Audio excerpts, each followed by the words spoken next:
From ABC News Radio, KMET 1490 in Southern California. This is BizNinja Entrepreneur Radio with your host, Tyler Jorgensen.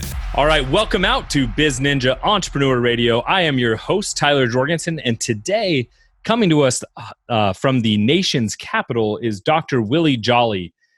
Dr. Jolley has written books, and he's a speaker. He's helped major companies like Ford, and we're going to talk about overcoming challenges and turning setbacks into comebacks and all kinds of really cool stuff. Welcome out to the show, Willie. Well, Tyler, thank you so much. I have just a minute, 60 seconds in it. Forced upon me, can't refuse it. Didn't seek it, didn't choose it, but it's up to me to use it. I must suffer if I lose it, give account if I abuse it. Just a tiny little minute, but our eternities are wrapped up in it, and I'm thankful for this minute, this moment, this opportunity to be on with you and to share ideas with your listeners. Awesome. Thank you for that. Now, was that freestyle, or is that how you usually start your public speaking gigs? That's how I start everything I do. Every speech, my Sirius XM show, every week, every interview. That's a piece called God's Minute. And it was written by Dr. Benjamin Mays, who was Martin Luther King Jr.'s mentor at Morehouse College. And it is a piece that I heard when I first started speaking 30 years ago.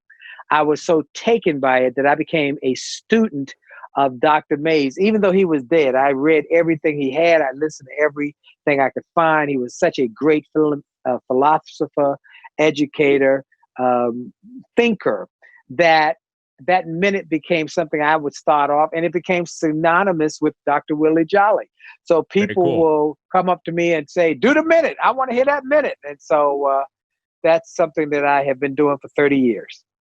Awesome. Well, I like it. And it's a great way to start. So we'll get into it a little bit here beyond the first minute. Do you consider yourself an entrepreneur? I do. I am an entrepreneur. I'm a second generation entrepreneur. So I think that has some impactful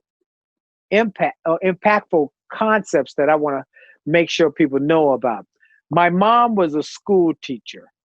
My dad was an entrepreneur. He was a journalist who had his own company.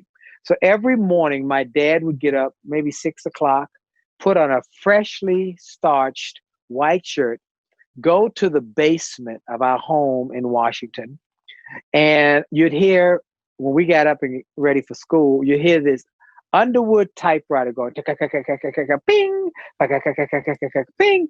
My mom would cook breakfast between 7:30 and 8, and at 8 o'clock, she'd say, I'm off to school. My brother and I would eat breakfast from 8 to 8:30, and then my father would come upstairs at 8:30 and say, okay, guys, time to go to school. So we would drive our car to the local elementary school. And as we did, we heard the other parents say to their children, okay, Sally, remember what you're supposed to do today. Yes, ma'am. Go to school. Yes. Get a good education. Yes. So I can get a good job. Right. And then you hear another parent say, okay, Bobby, what are you supposed to do today? Go to school. Yes. Get a good education. Yes. So I can get a good job. Right.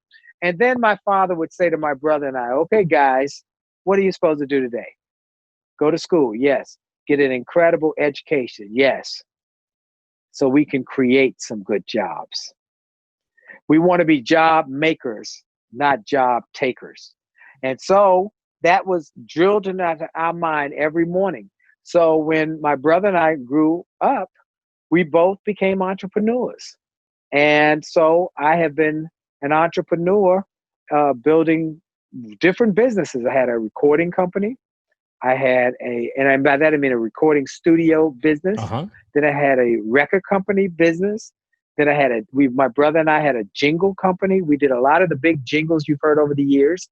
We've had a number of businesses, and now we have my speaking business, a publishing business, Jolley Publishing, a media business, Jolley Media, and a music business, JM Music, Jolley Music. So yeah, we've got a lot of things going on, and we are entrepreneurs, second generation. So yes, I am an entrepreneur. raised by an entrepreneur to be a creator. I think that's really fantastic. When so you've been doing a lot of things. You do a ton of public speaking. You're known as in some circles as one of the top 5 most entertaining public speakers, which is pretty cool. But Yes. you've also done you do consulting, and you've helped businesses come back from the brink of bankruptcy. If you had to put into an elevator pitch what it is that Willie Jolley does, tell me more. Give me Dr. Jolley's elevator pitch. Yeah, I'm big on elevator pitches. I was on a elevator one day at the National Press Club. I got on the lobby level and got on the elevator, and who was on the elevator but Bishop Desmond Tutu. And I was stunned because he was there, had his bodyguards, and I was the only one there. And I said, Bishop Tutu, my name is Willie Jolley. I am the president of Willie Jolley Worldwide. We do inspiration, entertainment, education, motivation with a mindset to help people turn their setbacks into incredible comebacks and help them to win more in their everyday pursuits.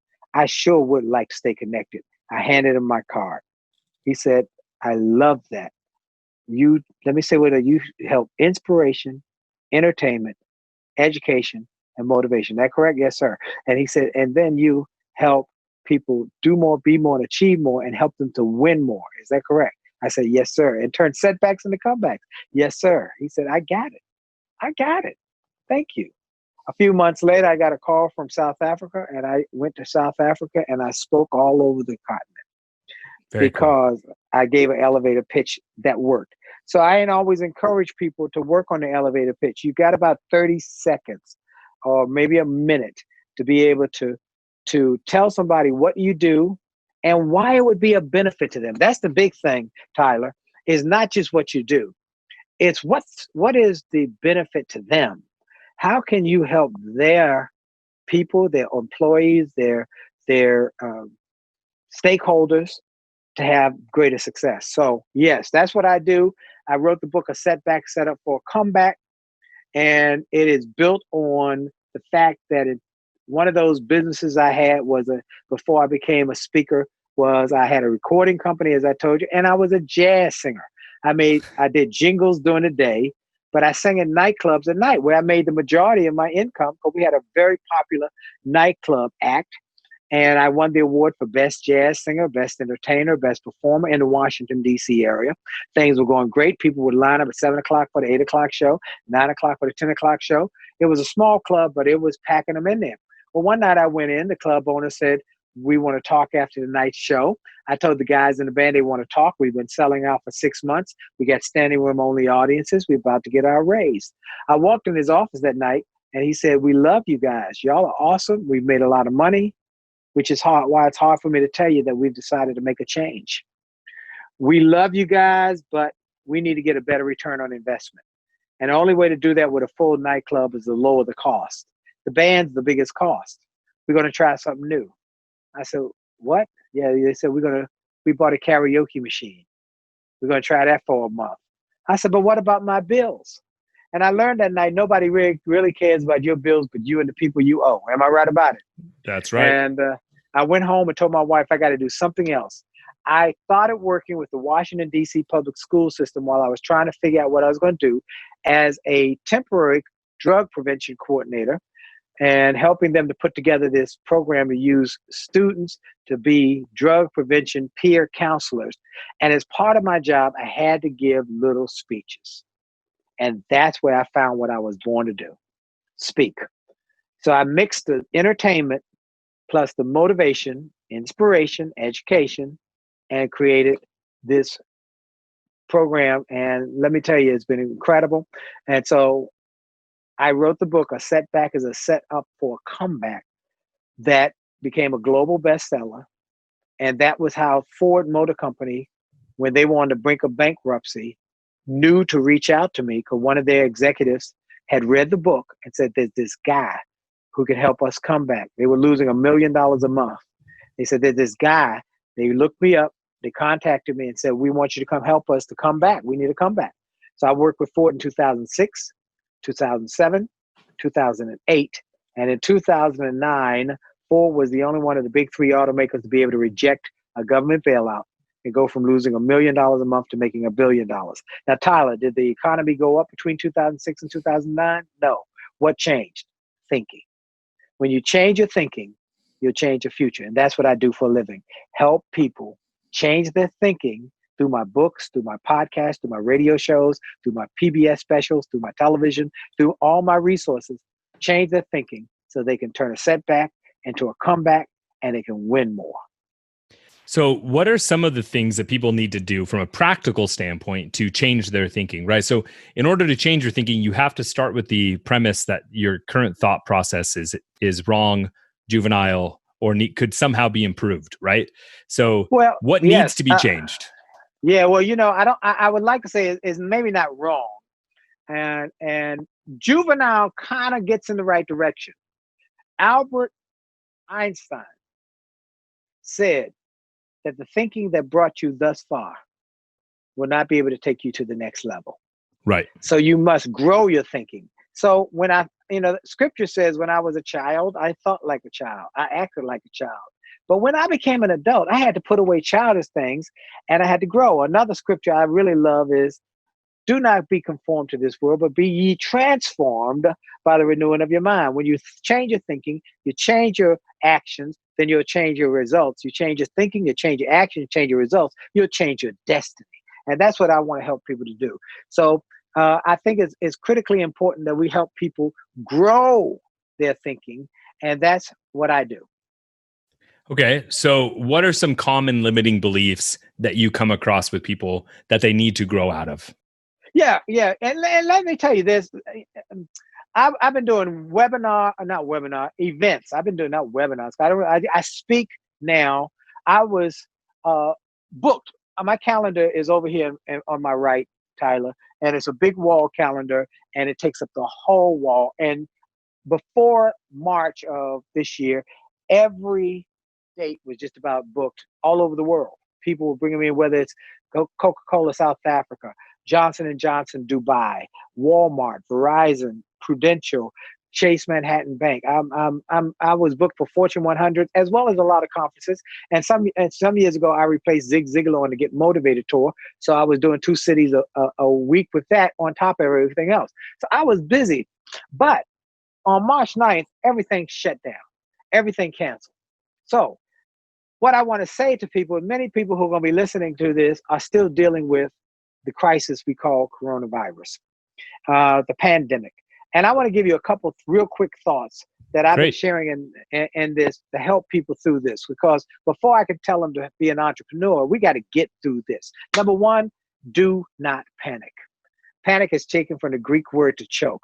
When you panic, you choke off the air to your brain. You cannot think clearly, cannot make wise decisions. 1929, there was a stock market crash. People panicked. Some jumped off of bridges, not realizing that the market would come back bigger and better than ever.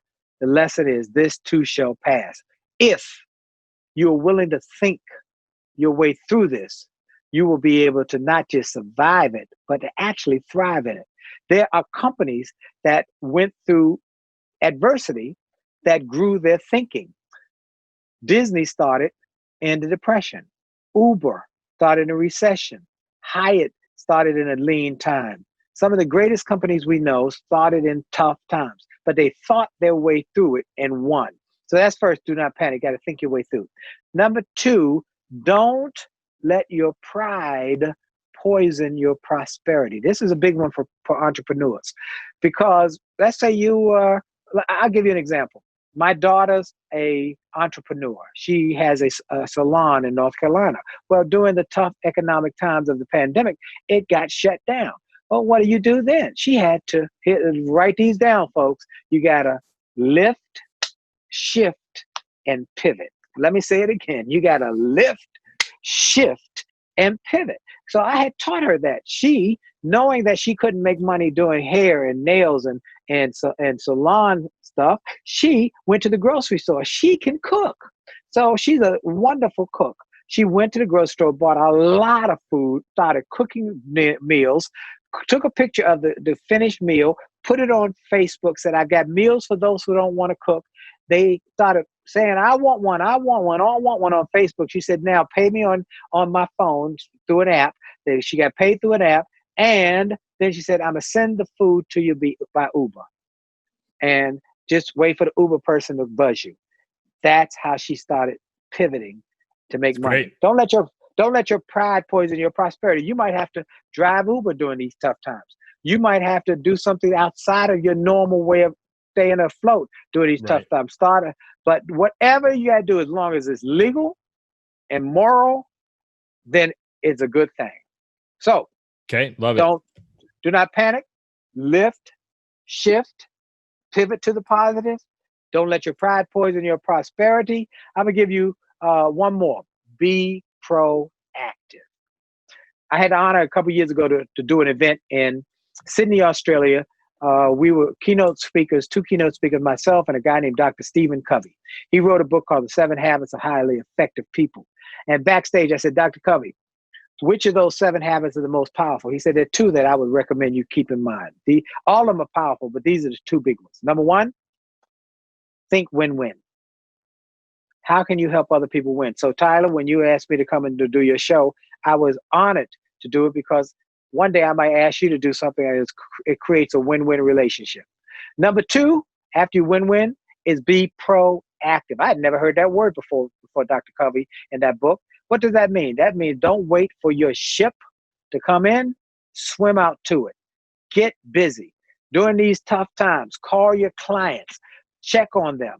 I want you to think of 3 things. I've been telling realtors, business people, here are the 3 things. During tough times, I want you to serve, seed, so you can sell later. Serve them now. Every client, when our client got wiped out, my team and I, we went to work, not calling saying, can you book me? We called every client over the last 20 years, everyone over the last 20 years, and just said, how you doing?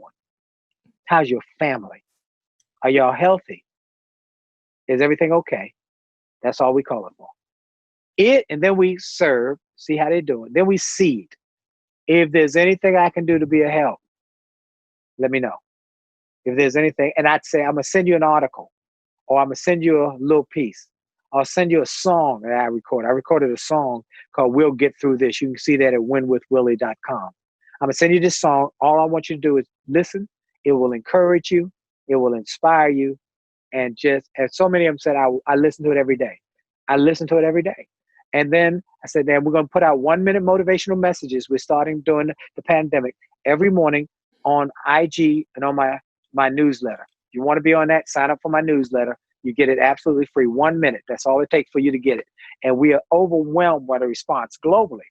And all we did was serve them, then seed, and then later on we'll sell them. And many of them are calling now that things are starting to open up. Hey, I haven't forgotten what you did. Would you speak for me? I'll pay you your fee. So, boom. So I'm encouraging people to be proactive and be creative and go to work. Okay. This is time that we can't be sitting, but while waiting for stuff to happen, you got to make stuff happen. I totally agree. I'm a big believer in being proactive. I love the seeking the win-win, serve, seed, sell later. I love that because especially in there's some industries that are growing right now, but many people are taking impact. And even if we take out the current situation with coronavirus, people are always going to hit challenges. And so everyone's going to have their own micro pandemics in their own lives. And that's what they still go through those same steps, right? Don't panic, right? Yep. Bury the pride. Principles work. That's right. The principles work, whether it's a corporate setback or an individual setback. Let me tell you one more thing, Tyler. Sure, I don't know how old you are. You're a pretty young guy, but I've been able to live through 9/11, the economic downturn of 2008, and I remember back in the 60s. Okay, I was a little boy, but so I've seen the 60s, the 70s, the 80s, the 90s. Here's what I learned: every decade, there's going to be a crisis. This coming. So if we get through pandemic, by the time people hear this, because it'll go from radio to podcast, oh man, that's an old one. But let me tell you, folks, listen carefully. You better prepare for the crisis before it comes. It's another one coming. Every decade you get one. So prepare for, and then there's an old saying, you either got a problem, you just left a problem, or you went on your way to a problem. That's life. So Yeah. get ready. Everybody has one. There's a school of thought that as we grow, right, we're just simply moving from wrong to less wrong. We're constantly just trying to get a little bit closer to like right and get a little bit closer. And that, it's one angle and one perspective on growth. But I think sometimes trials and problems are the same way. We're always leaving one. Our goal should be always be moving away towards one, but we usually are just elevating to a new type of problem or to a new obstacle. And I think it's dangerous to have the mindset of like, I'm done, right? Because there's always right. going to be another problem coming. And so, but if you have that mindset of not panicking, of thinking your way through, looking at setbacks and challenges as an opportunity for growth, you can face them with a little bit better energy. Absolutely. You're absolutely right. When I've heard people say, well, I arrived, or the struggle is over. And I laugh at them. I say, okay, today, I had a guy who bought my book, Setbacks, Set Up for Comeback, well-known clothes designer, and I had him on my Sirius XM show. And I encourage people, by the way, to tune into my show. It's on channel 141. And then my podcast, the Willie Jolley Wealthy Ways podcast. And this guy said something. I asked him in the interview, tell me, have you ever had a setback? And his response was, which day? Okay. He said, it's one every day. I got a new challenge every day. But it's through the challenges that we grow. It is through the challenges that we become who we are so that we can succeed on the long term. Think about if you didn't get past first grade, you'd never get to sixth grade. And you didn't get past the challenge of sixth grade, you'd never get to the 12th grade. So it's every level is a new challenge. That's what grows us to be able to succeed. Absolutely. I think there's that old analogy that life is like trying to go up a down escalator, right? So you've got to be constantly progressing or you're going to be regressing. It's really impossible to stand stationary. Absolutely. And so, yeah, I think, this is interesting. It's come up a few times on recent shows, with Nietzsche once said, what doesn't kill us makes us stronger. And it's been popularized in pop music and stuff these days. But the concept is that our challenges are what allow us to grow. And actually it's the only way we grow is through going through those. So I think that perspective of seeing challenges, as much as they're hard, as an opportunity to improve and get better, I know that it absolutely helps me face them with a little bit better spirit, at least. Absolutely. Absolutely. And so I'm just honored that we are able to share with folks that this too shall pass. We will get through this, whatever you're going through. Everybody has setbacks, but I can tell you for sure that a setback is nothing but a setup for a comeback for those who are willing to work on not just going through them, but growing through them. Absolutely. So what were some of the mindset changes that a company like Ford Motors had to do? Sometimes individuals, we can go through, hey, you need to go through these 5 steps, right? How do you apply those same principles into a large organization? Yeah, that's a great question. I wrote a book called An Attitude of Excellence. The Attitude of Excellence book are the principles I learned from the folks at Ford and going through that process. And this book is just, it's called, it's for business. It says how the best organizations get the best performance from the best people. And the principles are, number 1, developing leaders at every level of the organization. That you must develop leaders at every level, from the people who answer the phones to the managers, mid-managers, to the top. Everybody should be a leader of one. Number 2, you must see change and teach change. That change is not an enemy, it's an ally. So you got to see change from a new perspective. Number 3, you must create a teamwork makes the dream work culture, where everybody is working toward a common goal. Number 4, you must amaze the customer with wow customer service. The customers should walk away saying, wow, that was the best, whatever it is they did I've ever experienced. Because then they'll become your marketing team, and they're unpaid, but they're your marketing team.